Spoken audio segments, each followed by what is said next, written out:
Dear teachers, నేను మీ వేణు బాలకొండ. మీరు చూస్తున్నారు Venu teachers educational academy YouTube channel. ఈ యూట్యూబ్ ఛానల్ కొత్తగా చూసేవారు సబ్స్క్రైబ్ చేసుకోండి. At the same time like చేయటం మర్చిపోద్దు మిత్రులారా. చాలామంది విద్యార్థులు చూస్తున్నారు కానీ లైక్ చేయటం లేదు మిత్రులారా. మీరు లైక్ చేస్తే నన్ను ఎంకరేజ్ చేసినట్లు అవుతుంది. ఇటువంటి మంచి వీడియోలు మీ అందరికీ కూడా అందిస్తాను. ఓకేనా? సరే, ఇక విషయంలోనికి వస్తే వేణు టీచర్స్ ఎడ్యుకేషనల్ అకాడమీ యాప్లో మీకు హాస్టల్ వెల్ఫేర్ ఆఫీసర్కి సంబంధించి 170 టెస్టులు ఇప్పటికే ఆల్రెడీ కండక్ట్ చేశాను. అన్ని చాప్టర్లకు సంబంధించి మీరు ఈ యొక్క కోర్స్ ఏదైతే ఉందో దాని కోర్సుని సబ్స్క్రైబ్ చేసుకోండి. ఈ యొక్క వేణు టీచర్స్ ఎడ్యుకేషనల్ అకాడమీ యాప్లో ఎవరైతే చూస్తున్నారో ఇప్పుడు వీళ్ళందరికీ కూడా ఇంకొక అంశం ఏంటంటే రెగ్యులర్గా డైలీ టెస్టులు కండక్ట్ చేస్తున్నా. ఈరోజు కూడా 7ంటికి ఒక టెస్ట్ అప్లోడ్ చేయబోతున్నా. ఇంకా రాయని వాళ్ళు ఎవరైనా ఉంటే రెగ్యులర్గా టెస్టులు రాసుకోవచ్చు, అవి ఓపెన్లోనే ఉంటాయి. ఎట్ ది సేమ్ టైం ఎవరైతే గ్రాండ్ టెస్టులు రాయాలనుకుంటున్నారో 3 గ్రాండ్ టెస్టులు పెట్టాను, అవి ఓపెన్లోనే ఉన్నాయి, రాసుకోండి. ఇక టెస్ట్ సిరీస్ యొక్క ప్రత్యేకత ఏంటంటే టెక్స్ట్ బుక్లో ఉన్న అకాడమీ టెక్స్ట్ బుక్ ఏదైతే ఉందో అకాడమీ టెక్స్ట్ బుక్లో ఉన్న ప్రతి లైన్ కూడా టెస్ట్ క్వశ్చన్గా మార్చి మీకు ఇవ్వడం జరిగింది. మీకు ఎవరికైనా క్వశ్చన్ అర్థం కాకపోతే క్వశ్చన్ ఆన్సర్ టైం లేదని మీరు భావిస్తే టెస్ట్ సిరీస్ తీసుకోవడం వల్ల ఉపయోగం ఏంటంటే మీకు ఒక నోట్స్ లాగా దీన్ని టెస్ట్ సిరీస్ని మార్చుకోండి. రాసే పని లేదు, ఏం లేదు. ఒక్క రోజులో మీరు సిలబస్ మొత్తం కంప్లీట్ చేసే అవకాశం ఈ టెస్ట్ సిరీస్ ద్వారా ఉంది. ఏమిటంటే ఒక క్వశ్చన్కి రాసి ఆన్సర్కి సబ్మిషన్ చేసి సబ్మిషన్ బటన్ నొక్కి నెక్స్ట్కి వెళ్ళి దానికి మొత్తం కూడా వ్యూ ఆన్సర్స్లోకి వెళ్ళి చూస్తే క్వశ్చన్ ఆన్సర్ చూస్తే 1 గంటలో మీరు 10 నుంచి 15 టెస్టులు కంప్లీట్ చేయగలుగుతారు. అట్లా మీకు ఇచ్చిన 170 టెస్టులు ఒక రోజులో కంప్లీట్ చేస్తే సిలబస్ మొత్తం కంప్లీట్ అవుతుంది. ఇట్లా 4 సార్లు కనుక చేస్తే మీరు 4 సార్లు రివిజన్ అవుతుంది, గమనించండి. అటువంటి ఫ్లెక్సిబిలిటీ మనకి ఈ టెక్స్ట్ సిరీస్ ద్వారా ఉంది. ఎట్ ది సేమ్ టైం ఈ టెస్ట్ సిరీస్లో తర్వాత ఇంకొక అంశం ఏంటంటే ఇంగ్లీష్ మీడియం ఎవరైతే రాస్తున్నారో ఇంగ్లీష్ మీడియం అభ్యర్థులు కూడా ఈ టెస్ట్ సిరీస్ అనేది మన యాప్లో లభ్యమవుతుంది. ఇంకా తీసుకునే అభ్యర్థులు ఎవరైనా ఉంటే ముఖ్యంగా ఇంగ్లీష్ మీడియం అభ్యర్థులకు ఈ టెస్ట్ సిరీస్ అనేది చాలా వరంలాగా ఉపయోగపడుతుందని గమనించండి. ఓకేనా? సరే, ఇక విషయంలోనికి వస్తే ఈరోజు మనం యూనిట్ 5 గురించి మనం చర్చించబోతున్నాం. మనము నిన్న క్లాసులో మనము యూనిట్ నిన్న మన ఏదైతే క్లాస్ ఉందో ఆ క్లాసులో మనము యూనిట్ 9 గురించి మనం చర్చించడం. ఈరోజు యూనిట్ 5 ఏదైతే ఉందో యూనిట్ 5 గురించి మనం చర్చిద్దాం. సో ఇందులో ముఖ్యంగా ప్రత్యేక విద్య unit hostel welfare officer unit 5లో ప్రత్యేక అవసరాలు కలిగిన విద్య, దీని స్పెషల్ ఎడ్యుకేషన్ అని మీకు టైటిల్ ఇచ్చారు. సో ఈ స్పెషల్ ఎడ్యుకేషన్లో ముఖ్యంగా మానసిక వైకల్యము, దృష్టి వైకల్యము, శ్రవణ వైకల్యము, తర్వాత నాడీ కండరచలన వైకల్యము, బహుళ వైకల్యము, అభ్యసన వైకల్యము, ఇలా 6 రకాల వైకల్యాల గురించి మనం చర్చిస్తాం. సో వీటి యొక్క నివారణ చర్యలు, వీళ్ళకి ఇచ్చేటటువంటి కార్యక్రమాలు, ఓకేనా, ఇవన్నీ కూడా మనకి 5th యూనిట్ ఏదైతే ఉందో ఈ ప్రత్యేక విద్యకు సంబంధించి 5th యూనిట్లో ఉంటాయి. దానికి సంబంధించినప్పుడు అత్యంత ముఖ్యమైన క్వశ్చన్లు ఏవైతే ఉంటాయో వాటన్నిటిని కూడా మీరు చూద్దాం. ఇంకొక విషయం ఏంటంటే హాస్టల్ వెల్ఫేర్ ఆఫీసర్కి ప్రిపేర్ అయ్యే అభ్యర్థులందరూ కూడా గమనించండి. ఇంకా 22 రోజుల సమయం ఉంది. ఈ రోజుతో కలుపుకుంటే ఇంకా 23 రోజుల సమయం ఉంటుంది. ఈ 23 రోజులు కూడా మీరు చాలా జాగ్రత్తగా పుస్తకాన్ని వదిలిపెట్టకుండా చదవండి. పేపర్ 1, పేపర్ 2 రెండింటికి కూడా సమాన ప్రాధాన్యతనివ్వండి. పేపర్ 1 ఎట్లా ప్రిపేర్ అవ్వాలో నిన్న వీడియోలో నేను చేసిన, ఎవరైనా చూడని వాళ్ళు ఉంటే చూడండి. ఓకేనా మిత్రులారా? ఎట్ ది సేమ్ టైం మీ హోప్ని, మీ ఆశని వదిలిపెట్టుకోవద్దు. ఇప్పటి నుంచి చదవకపోయినా పర్వాలేదు, కానీ ఇప్పటి నుంచి ఈ 20 రోజులు మీరు గట్టిగా కష్టపడితే జాబ్ రావడానికి అవకాశం ఉంది. Don't give up. మీరు దీన్ని వదిలిపెట్టకండి. ఆశావాహ దృక్పథంతో ముందుకెళ్తే సక్సెస్ కావడానికి అవకాశం ఉంది. విజయం మీదే అవుతుంది. ఇక సబ్జెక్ట్లోనికి వెళ్తే ఇక్కడ సాధారణ పాఠశాలలో ప్రత్యేక ఉపాధ్యాయులు నియమించే పద్ధతి ద్వారా ప్రత్యేక అవసరాలు గల పిల్లల విద్యను అందించడం ఎలా సులభతరం చేయబడుతుంది అని అన్నాడు. అంటే సాధారణ పాఠశాలలో ప్రత్యేక ఉపాధ్యాయులు నియమించే పద్ధతి ద్వారా ప్రత్యేక అవసరాలు గల పిల్లల విద్యను అందించడం ఎలా సులభతరం చేయబడుతుంది. చూడండి, ఇక్కడ స్టేట్మెంట్ మీరు జాగ్రత్త చదవాలి. ఎప్పుడైనా సరే మీరు క్వశ్చన్ తప్పు పెట్టడానికి గల కారణం ఏంటంటే మీరు ఇచ్చినటువంటి క్వశ్చన్ స్టెమ్ ఏదైతే ఉందో, స్టెమ్ అంటే ప్రధాన భాగము అంటారు. ఈ స్టెమ్ని మీరు మంచిగా చదవలేకపోవడం మీరు చేసే ప్రధానమైన లోపం. సో కాబట్టి ఇక్కడ సాధారణ పాఠశాలల్లో మనం ఏ ఉపాధ్యాయులు నియమించే పద్ధతి, ప్రత్యేక ఉపాధ్యాయులు మనం ఆల్రెడీ నియమిస్తున్నాం. ప్రత్యేక ఉపాధ్యాయులు నియమించే పద్ధతి ద్వారా ప్రత్యేక అవసరాల గల పిల్లల విద్యను అందించడం ఎలా సులభతరం చేస్తాం అని అన్నాడు. సో కాబట్టి ఇక్కడ ఆన్సర్లు చూసినట్లయితే సాధారణ ఉపాధ్యాయులకు అదనపు వనరులను అందించడం ద్వారా, ప్రత్యేక అవసరాల విద్యను ప్రధాన స్రవంతి పాఠ్యాంశాల్లోకి చేర్చడం ద్వారా, ప్రత్యేక అవసరాలు గల పిల్లల కోసం ప్రత్యేక పాఠశాలను ఏర్పాటు చేయడం ద్వారా, తల్లిదండ్రులకు అవగాహన కార్యక్రమాలు నిర్వహించడం ద్వారా. ఈ 4 ఆప్షన్లు మీరు చాలా జాగ్రత్తగా చదవాలి. మీకు మీకు మ్యాచ్ ద ఫాలోయింగ్ ఇవ్వకపోయినా, లేకపోతే ఏబి అని ఇవ్వకపోయినా, జస్ట్ ప్రధాన ప్రశ్న దాని కింద 4 ఆప్షన్లు ఇస్తే వాటిని చదవటంలో చాలా ఇబ్బంది పడతారు అర్థం చేసుకోకపోతే. సో కాబట్టి ఇక్కడ చూడండి, ప్రత్యేక సాధారణ పాఠశాలలో అంటుండు. సాధారణ పాఠశాల ఆల్రెడీ ప్రత్యేక ఉపాధ్యాయులను నియమించాడు అన్నాడు. కాబట్టి ప్రత్యేక అవసరాలు గల పిల్లల కోసం ప్రత్యేక పాఠశాలను ఏర్పాటు చేయడం అనేది కాదు. తల్లిదండ్రులకు అవగాహన కార్యక్రమాలు నిర్వహించడం కాదు. తర్వాత సాధారణ ఉపాధ్యాయులకు అదనపు వనరులు అందించడం ద్వారా కాదు, ఎందుకంటే ఆల్రెడీ ప్రత్యేక ఉపాధ్యాయులు నియమించారు. ఇక ఇప్పుడు ఏం చేయాలా? ప్రత్యేక అవసరాల విద్యను ప్రధాన స్రవంతి పాఠ్యాంశాల్లో చేర్చడం ద్వారా అనేది ఆన్సర్ కరెక్ట్ అవుతుంది. ఇట్లా ఎనలైజ్ చేసి మీరు ఎగ్జామినేషన్లో బిట్టు పెట్టండి.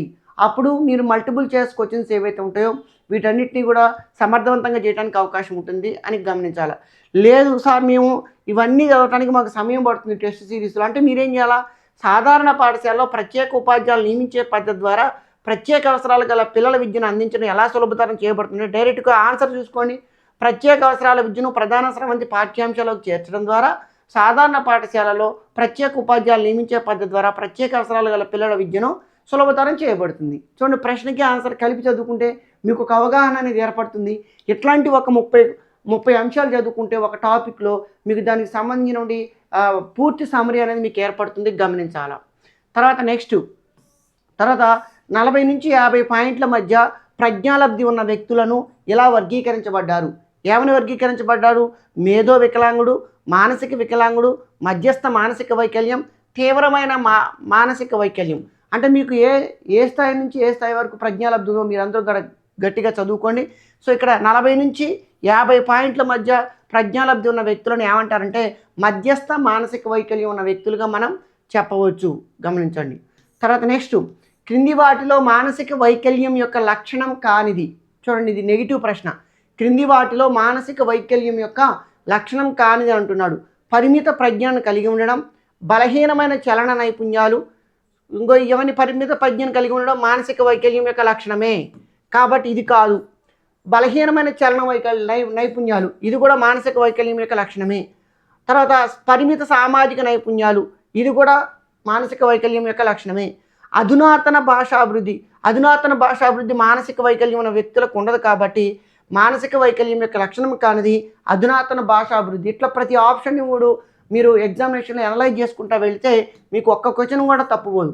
డౌన్ సిండ్రోమ్తో సంబంధం ఉన్న క్రోమోజోమ్ అసాధారణత ఏది? అసలు ఇంతకీ డౌన్ సిండ్రోమ్ అంటే ఏంటి? ప్రతి మానవునిలో కూడా 23 జతల క్రోమోజోములు ఉంటాయి. ఈ డౌన్ సిండ్రోమ్లో ఉన్నటువంటి వ్యక్తులకు, డౌన్ సిండ్రోమ్ అనేది ఒక మానసిక వైకల్యం. డౌన్ సిండ్రోమ్ మానసిక వైకల్యం ఉన్న వ్యక్తులకు 23 క్రోమోజోములతో పాటుగా ఇంకొక అదనపు క్రోమోజోమ్ ఉంటుంది. 23 46 ప్లస్ 46 ప్లస్ 1 47 క్రోమోజోమ్ ఉంటే డౌన్ సిండ్రోమ్ అనే మానసిక వైకల్యం అనేది ఏర్పడుతుంది. సో కాబట్టి డౌన్ సిండ్రోమ్తో ఉన్న క్రోమోజోమ్ అసాధారణత ఏది? 45 క్రోమోజోములు అంటే కాదు. తర్వాత 46 క్రోమోజోములు అంటే కాదు. తర్వాత 47 క్రోమోజోములు. సో 47 క్రోమోజోమ్ ఉంటే అది డౌన్ సిండ్రోమ్కి దారితీస్తుంది. కాబట్టి ఆన్సర్ ఏమవుతుందంటే 47 క్రోమోజోములు అని గమనించండి. అయోడిన్ లోపం వల్ల మెదడు ఎదుగుదల సరిగా లేకపోవడంతో ఏ పరిస్థితి ఏర్పడుతుంది? చూడండి, అయోడిన్ లోపం వల్ల మెదడు ఎందుకు సరిగ్గా ఎదగదు అనంటే అయోడిన్ ముఖ్యంగా థైరాయిడ్ గ్రంథి యొక్క అభివృద్ధి జరగడానికి ఉపయోగపడుతుంది. అసమాన ఎండోక్రైన్ గ్రంథి అనేది జరుగుతుంది. ఈ ఎండోక్రైన్ గ్రంథి అనేది థైరాయిడ్లో ఉంటుంది. థైరాయిడ్ సక్రమంగా అభివృద్ధి చెందకపోవటం వల్ల ఎండోక్రైన్ కూడా అసమానంగా లేదా సమానంగా అభివృద్ధి చెందదు. తత్ఫలితంగా క్రెటినిజం అనే మానసిక వైకల్యం ఏర్పడుతుంది. ఇది కాన్సెప్ట్ బేస్డ్, ఇది మీకు తెలియాలా. సో అయోడిన్ లోపం వల్ల మెదడు ఎదుగుదల సరిగ్గా లేకపోవడంతో ఏ పరిస్థితి ఏర్పడుతుందంటే క్రెటినిజం అనే పరిస్థితి ఏర్పడుతుంది. తర్వాత దృష్టి లోపానికి 3 ప్రధాన కారణాలు ఏమిటి? ఇక్కడ ఇచ్చిన ఆప్షన్లు మీరు చదువుకోవాలా.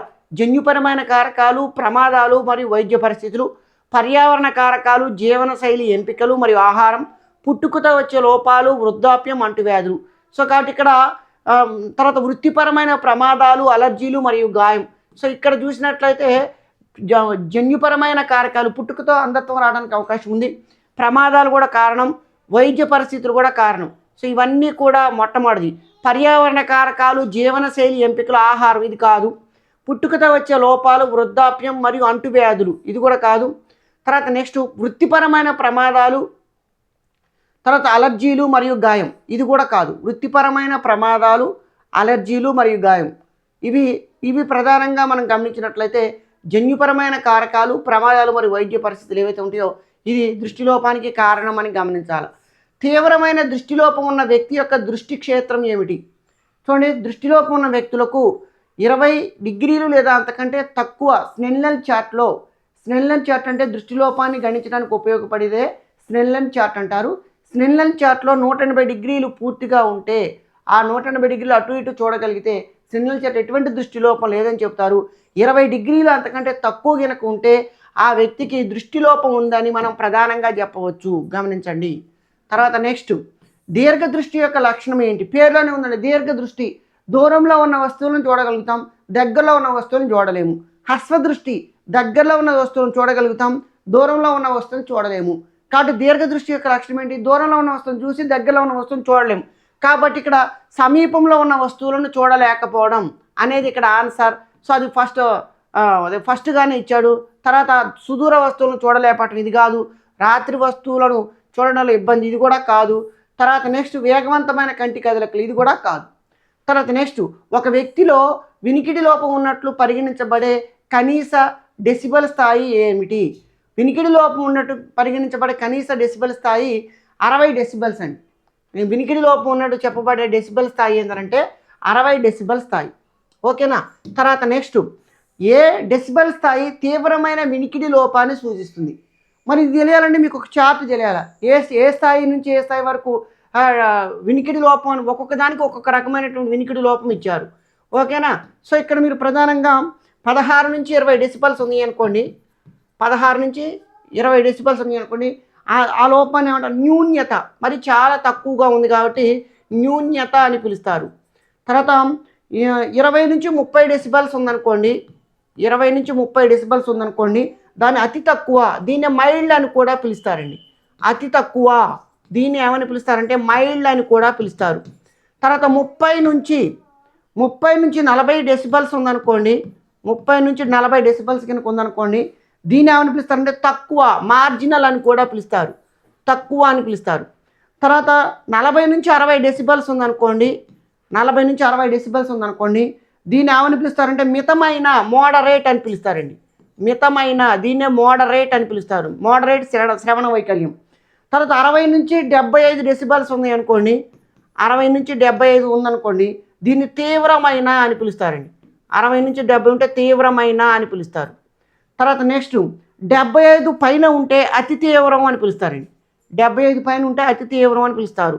ఇప్పుడు చూడండి, దీని ప్రకారం, ఇప్పుడు ఇచ్చినటువంటి దాని ప్రకారం ఏ డెసిబల్ స్థాయి తీవ్రమైన వినికిడి లోపాన్ని సూచిస్తుంది?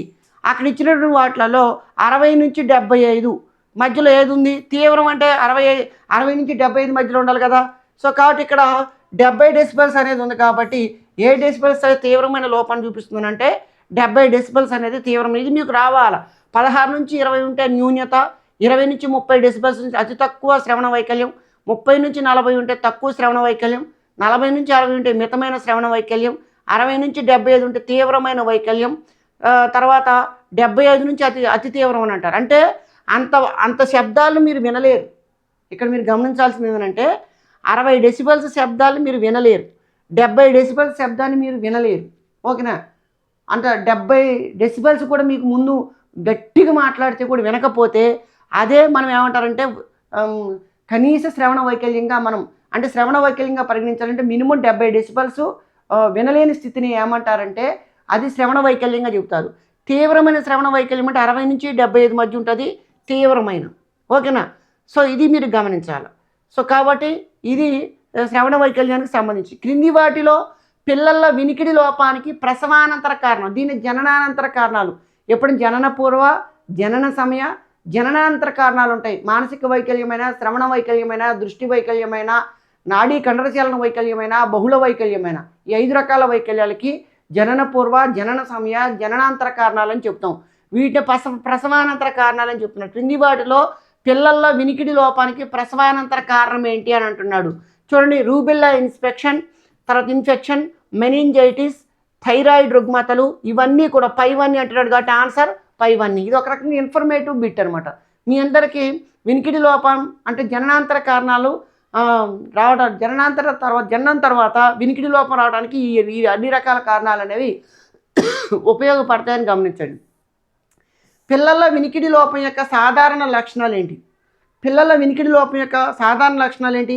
అవగాహన యొక్క అధిక భావం. అవగాహన అనేది ఎక్కువగా ఉంటుందంట కాదు ఇది. కాబట్టి వినికిడి లోపం ఉన్న పిల్లల అవగాహన ఎక్కువగా ఉంటుంది. పెరిగిన మౌఖిక నైపుణ్యాలు. అసలు వినికిడి లోపం ఉంటే అసలు భాషే రాదు, మౌఖిక నైపుణ్యాలు ఉండవు. తర్వాత ప్రజ్ఞా సామర్థ్యాలు మెరుగుపడతాయి. ఇది కూడా ప్రజ్ఞా సామర్థ్యాలు మెరుగుపడవు. మరి వినికిడి లోపం ఉన్న పిల్లల్లో సాధారణంగా కనిపించేది ఏంటంటే భయం ఉంటుంది, అభద్రతా భావం ఉంటుంది. కాబట్టి ఇది ఆన్సర్ అవుతుంది. తర్వాత నెక్స్ట్ 1555లో స్పెయిన్లో బదిలీల కోసం పాఠశాలను స్థాపించిన మొదటి వ్యక్తి ఎవరు? 1555లో స్పెయిన్లో బదిలీల కోసం పాఠశాలను స్థాపించిన వ్యక్తి ఎవరు అని అంటే జాన్ బుల్వర్, జాన్ పాలబొన్నే, హెడ్రోపాన్స్ డిలియన్, థామస్ బ్రైడ్వుడ్. ఇది కొంచెం నాలెడ్జ్ బేస్డ్ క్వశ్చన్ అండి. ఆన్సర్ ఏమవుతుందంటే హెడ్రోపాన్స్ డిలియన్ అని గుర్తుపెట్టుకోవాలా. తర్వాత నెక్స్ట్ అవయవాలు, కీళ్ళు లేదా కండరాలకు సంబంధించిన వైకల్యాలను వివరించడానికి ఏ పదాన్ని ఉపయోగిస్తారు? చూడండి, అవయవాలు, కీళ్ళు లేదా కండరాలకు సంబంధించి. కీళ్ళు అంటే బోన్స్ అండి. సో బోన్స్కి సంబంధించిన ఆర్థోపెడిక్. సో కాబట్టి ఇక్కడ ఇంగ్లీష్ పదాలు ఉపయోగిస్తారు, గుర్తుపెట్టుకోవాలా. మానసిక వైకల్యంలో ఇంగ్లీష్ పదాలు ఉపయోగిస్తారు, తెలుగు పదాలు రెండింటి మీద అవగాహన ఉండాలి. ఓకేనా? సో ఆర్థోపెడిక్ వైకల్యాలు, మోటార్ లోపాలు, నాడీ సంబంధిత రుగ్మతలు, ఇంద్రియ వైకల్యం. అంటే ఆన్సర్ ఏమవుతుందంటే 14వది ఆర్థోపెడిక్ వైకల్యాలు అని గుర్తుపెట్టుకోండి. తర్వాత నెక్స్ట్ బహుళ వైకల్యం లక్షణాలలో క్రింది వారిలో ఏ పరిస్థితి భాగం కాదు? బహుళ వైకల్యంలో బహుళ వైకల్యం అంటే ఇప్పుడే చెప్పుకున్నాం. మానసిక వైకల్యం, తర్వాత దృష్టి వైకల్యం, శ్రవణ వైకల్యం, నాడీ కండరచలన వైకల్యం, తర్వాత ఇవన్నీ కలిస్తేనే బహుళ వైకల్యం అవుతుంది, గమనించాలి. సో కాబట్టి బహుళ వైకల్యం లక్షణాలలో ఏ పరిస్థితి భాగం కాదు అంటున్నాడు. సో దాన్ని గమనించినట్లయితే మీరు చదవాలి వీటన్నిటిని. మోటార్ కోఆర్డినేషన్ ఇబ్బందులు. సో నాడీ కండర చలన వైకల్యం ఉంటుంది కాబట్టి అది బహుళ వైకల్యంలో భాగమే. మేధో వైకల్యం, అది కూడా బహుళ వైకల్యంలో భాగమే. దృష్టి లోపాలు, ఇది కూడా బహుళ వైకల్యంలో భాగమే. కాబట్టి బహుళ వైకల్యంలో ఏ పరిస్థితి భాగం కాదంటున్నాడు. కాబట్టి భావోద్వేగ అస్థిరత అనేది భాగం కాదు. ఇది నెగిటివ్ ప్రశ్న, కొంచెం ఆలోచించి పెట్టాలి. శారీరక వైకల్యాలను ముందస్తుగా గుర్తించడం యొక్క ప్రాథమిక ఉద్దేశం ఏంటి? శారీరక వైకల్యాలు ఏవైతే ఉంటాయో శారీరక వైకల్యాలను ముందుగా గుర్తించడం ద్వారా ప్రాథమిక లక్ష్యం ఏంటి అని అంటున్నాడు, లేదా ప్రాథమిక ఉద్దేశం ఏంటి? ప్రత్యేక విద్యా కార్యక్రమాలు ప్రారంభించడం, సకాలంలో వైద్య సదుపాయాలు ప్రారంభించడానికి, ప్రభుత్వ విధానాలను అమలుపరచడానికి, కుటుంబాలకు ఆర్థిక సహాయం చేయడానికి. శారీరక వైకల్యం ఎంత తొందరగా గుర్తిస్తే అంత తొందరగా గుర్తించి వైద్య సదుపాయాలు అందిస్తే దాన్ని కొంతలో కొంత అయినా సరే నివారించడానికి అవకాశం ఉంటుంది. కాబట్టి సకాలంలో వైద్య జోక్యాలను ప్రారంభించడానికి అనేది ఇక్కడ శారీరక వైకల్యాలు ముందుగా గుర్తించడం వల్ల ప్రధానమైనటువంటి ప్రయోజనం అని గమనించండి. తర్వాత బహుళ వైకల్యాలు ఉన్న పిల్లలను మూల్యాంకనం చేసే సందర్భంలో రికార్డు కీపింగ్ అంటే ఏంటి? చూడండి, ఇక్కడ ఒక పదాన్ని ఉపయోగించండి, రికార్డు కీపింగ్ అంటున్నాడు. రికార్డు పేరులోనే ఉంది, రికార్డును రాయడం. ఒక నీ కీవర్డ్ను పట్టుకొని అవి ఏమన్నా ఇచ్చినటువంటి ఆప్షన్లో ఉన్నాయేమో లేవో చూద్దాం. సో వారి వైద్య చరిత్రను డాక్యుమెంట్ చేయడం, వారి విద్యా విషయక విజయాలను మాత్రమే నమోదు చేయడం, తర్వాత వారి దినచర్యలను రికార్డులను నిర్వహించడం, వారి అంచనా ఫలితాల వివరణాత్మక రికార్డులను ఉంచడం. అసలు వాళ్ళు ఏ స్థాయిలో ఉన్నారు, ఏ విధంగా అభ్యసిస్తారు, వారి లక్షణాలు ఏంటి, ఇవన్నీ కూడా అంచనా మదింపు అంటారు. వారి అంచనా ఫలితాల వివరణాత్మక రికార్డులను ఉంచడం అనేది ఆన్సర్ అవుతుంది. సో ఇది ఇక్కడ ఉంది ఆన్సర్ చూడండి. బహుళ వైకల్యాలు ఉన్న పిల్లలను మూల్యాంకనం చేసే సందర్భంలో రికార్డు కీపింగ్ అంటే ఏంటంటే వారి అంచనా ఫలితాల వివరణాత్మక రికార్డులను ఉంచడం, లేదా వాటిని తయారు చేయడం, లేదా వాటిలో రాయడం అని గమనించాలి. తర్వాత అభ్యసన వైకల్యం ప్రధానంగా వ్యక్తులలో దేనిని ప్రభావితం చేస్తుంది? అభ్యసన వైకల్యం గురించి మాట్లాడుతున్నాం మనం. అభ్యసన వైకల్యం ప్రధానంగా వ్యక్తులలో దేన్ని ప్రభావితం చేస్తుంది అని అంటున్నాడు. శారీరక సామర్థ్యాలన, ఆర్థిక స్థితిన, అభ్యాస సామర్థ్యాలన, భావోద్వేగ స్థిరత్వాన. సో అభ్యసన వైకల్యాలని ప్రభావితం చేసే అంశం ఏంటంటే అభ్యసన వైకల్యం పేరులో ఉంది కాబట్టి అభ్యాస సామర్థ్యాలను అది ప్రభావితం చేస్తుంది అని మీరు పరిశీలించాలి. తర్వాత గణిత శాస్త్ర భావనలపై పిల్లల అవగాహన మెరుగుపరచడానికి క్రింది వాటిలో ఏ వ్యూహాన్ని ఉపయోగించాలి? గణిత శాస్త్ర భావనలపై పిల్లల అవగాహన పెంచాలంటే మనం వేటిని ఉపయోగించాలని అడుగుతున్నాడు. Audio visual aid, audio visual AIDS వాడకం, బోధనా వేగాన్ని పెంచడం, మరిన్ని హోంవర్క్లను కేటాయించడం, కష్టమైన భావనలను దాటవేయడం. ఇక్కడ ఆన్సర్ ఏంటంటే ఆడియో విజువల్స్ ఎయిడ్స్ ఏదైతే ఉన్నాయో ఆడియో విజువల్ ఎయిడ్స్ని మనం వాడటం అనేది ఇక్కడ చాలా ఇంపార్టెంట్, గమనించండి. తర్వాత నెక్స్ట్, సమయ భావనలపై పిల్లలకు వారి అవగాహనను మెరుగుపరచడంలో ఉపాధ్యాయులు ఎలా సహాయపడగలుగుతారు? సమయం అనే భావాన్ని విద్యార్థులకు బోధించాలి. అలా బోధించాలంటే ఉపాధ్యాయులు ఎలా వాళ్ళ యొక్క అవగాహన మెరుగుపరచడంలో ఉపాధ్యాయులు ఎలా సహాయపడతారు? ఇలా 4 ఆప్షన్లు మీరు చాలా క్లారిటీగా చదివితే మీకు మీరే పెట్టగలుగుతారు. సైద్ధాంతిక వివరణలు మాత్రమే ఉపయోగించడం ద్వారా, సమయ సంబంధిత కార్యక్రమాలను నివారించడం ద్వారా, నిజ జీవిత ఉదాహరణలను అందించడం ద్వారా, సమయ సంబంధిత అంశాలను దాటవేయడం ద్వారా. చూడండి, మిగతా మూడు చూడు, సైద్ధాంతిక వివరణలు మాత్రమే ఉపయోగించడం ద్వారా, సమయ సంబంధిత కార్యక్రమాలను నివారించడం ద్వారా, సమయ సంబంధిత అంశాలను దాటవేయడం, నివారించడం మాత్రమే ఉపయోగించడం, ఇవన్నీ కాదండి. నిజ జీవిత ఉదాహరణలు అందించడం ద్వారా సమయ సంబంధిత భావాలు ఏవైతే ఉంటాయో వాటన్నిటిపైన అవగాహన మెరుగుపరచవచ్చు. ఇది ఏది సమయ భావన విద్యార్థులకు బోధించడానికి. ఓకేనా మిత్రులారా? సో ఇటువంటి ప్రశ్నలు మీకు నాడీకరణ అంటే ప్రత్యేక విద్య ఏదైతే ఉందో ప్రత్యేక విద్యలు మిమ్మల్ని అడగడానికి ఎక్కువగా ఉంది. వీటన్నిటి మీద కొంచెం దృష్టి పెట్టండి. వేణు టీచర్స్ ఎడ్యుకేషనల్ అకాడమీలో ఈ యొక్క టెస్ట్ సిరీస్ ఏదైతే ఉందో ఇప్పటికీ అవైలబుల్లో ఉంది. తక్కువ సమయం ఉంది. తక్కువ సమయంలో ఎక్కువ గెయిన్ కావాలంటే ఇంగ్లీష్ మీడియం అభ్యర్థులు, తెలుగు మీడియం అభ్యర్థులు కూడా గమనించండి. ఈ వీడియోని ఎండ్ వరకు చూసినందుకు థ్యాంక్ యూ. ఈ వీడియోని వీలైనంత వరకు మీ ఫ్రెండ్స్కు షేర్ చేయండి. At the same time like చేయడం మర్చిపోవద్దు మిత్రులారా. థ్యాంక్ యూ అన్నాడు.